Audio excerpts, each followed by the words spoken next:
Bueno, buenas tardes. Buenas tardes, doctor. Sí, ya podemos iniciar.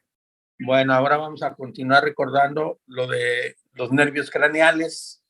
Acuérdense que teníamos el primero, el que es el olfatorio, en donde decíamos que la afección más común es la parosmia, y dentro de las parosmias la más común es la cacosmia, y que teníamos que descartar que el paciente tuviera lesiones propias de la nariz, del piso anterior de la base del cráneo o a nivel del lóbulo temporal. También decíamos que en el segundo nervio craneal, que es el óptico, íbamos a ver nosotros lo que es la agudeza visual, el campo visual, íbamos a determinar en un momento dado lo que es la vía visual, y dentro de la vía visual lo que más es de llamar la atención es que a nivel del globo ocular o de los nervios ópticos, pues vamos a tener una amaurosis del lado afectado. Cuando hay una alteración a nivel del quiasma óptico, vamos a tener una hemianopsia bitemporal que se va a deber generalmente a un adenoma hipoficiario. Y dentro de los adenomas hipoficiarios, pues el más común, dijimos, es el prolactinoma. Y las alteraciones que se van a presentar a nivel de las cintillas ópticas o radiaciones ópticas, a nivel del lóbulo temporal o parietal o occipital, iban a ser, dijimos, escotomas, que dependiendo de el tamaño, esto podía ser pequeños o podían llegar a ocupar todo un cuadrante, por lo que se conocen como cuadrantopsias. Y a nivel de la silla turca decían que, perdón, a nivel de la cisura calcarina, que es la vía visual primaria más importante, pues nosotros vamos a tener estos escotomas también o cuadrantopsias. A nivel del tercer nervio, y aquí también habíamos dicho que parte de la exploración del nervio óptico o de la vía es con el oftalmoscopio, que es una exploración armada para ver lo que es la papila óptica.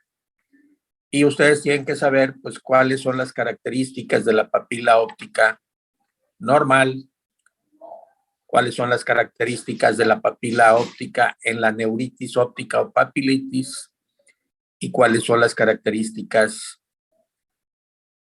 de la papila óptica en el papiledema o edema de papila.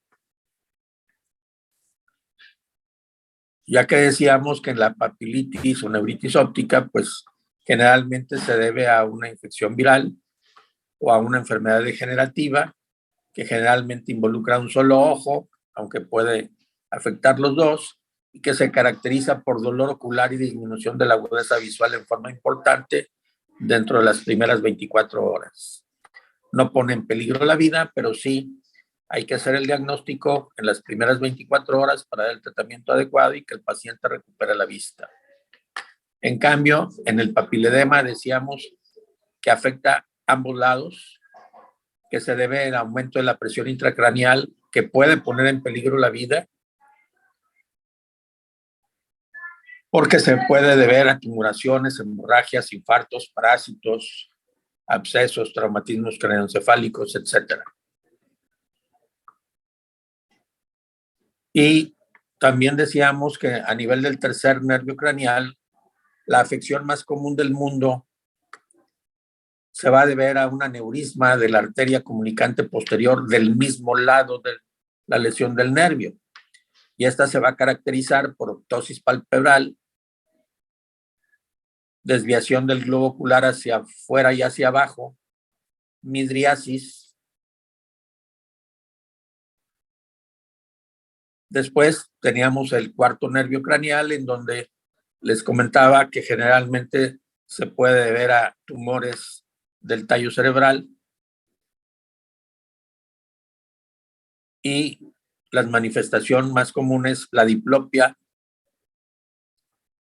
Después tenemos el quinto, que es el trigémino, que dijimos que tiene 3 ramas, B1, B2, B3, que corresponden a la región frontal orbicular, malar y maxilar. Decíamos que la afección se conoce como neuralgia del trigémino y se caracteriza por un dolor de gran intensidad en forma de descarga eléctrica en el sitio de la rama afectada. Y esto generalmente se va a presentar por cambios bruscos de temperatura, por algunas infecciones virales o bien por una lesión en fosa posterior que esté comprimiendo el nervio trigémino. Después tenemos el sexto nervio craneal, que generalmente se ve afectado en forma rara. Por ejemplo, lo podemos tener afectado en las neuropatías que se pueden presentar en el paciente diabético, o bien pueden estar afectados también en tumores de la protuberancia. Y se va a caracterizar porque hay una endotropia ocular del lado afectado. Y obviamente hay diplopia.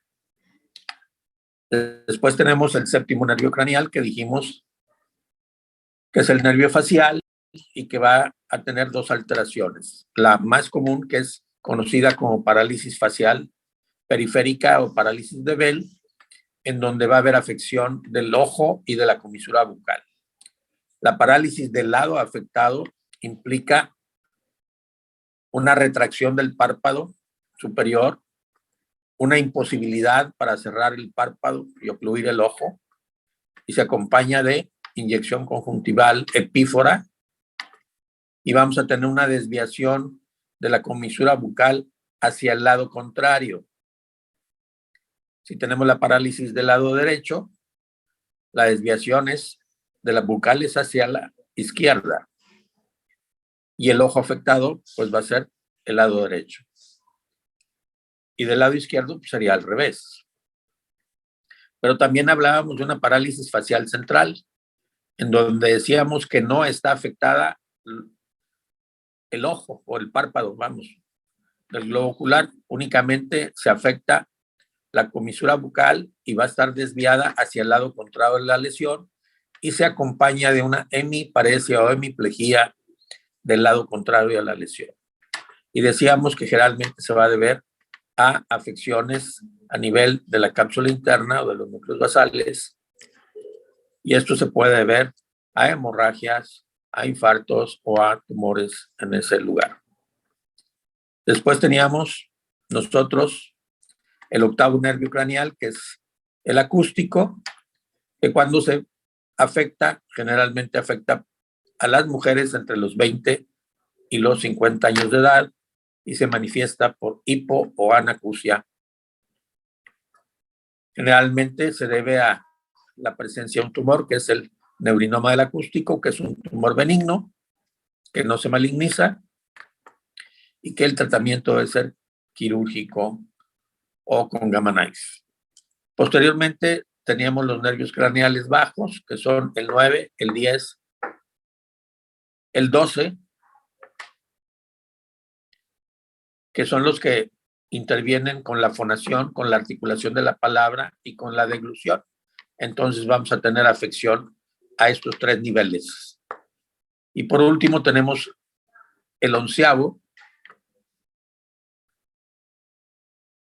nervio craneal, que es el espinal accesorio, que tiene que ver con la movilidad del cuello, ¿sí?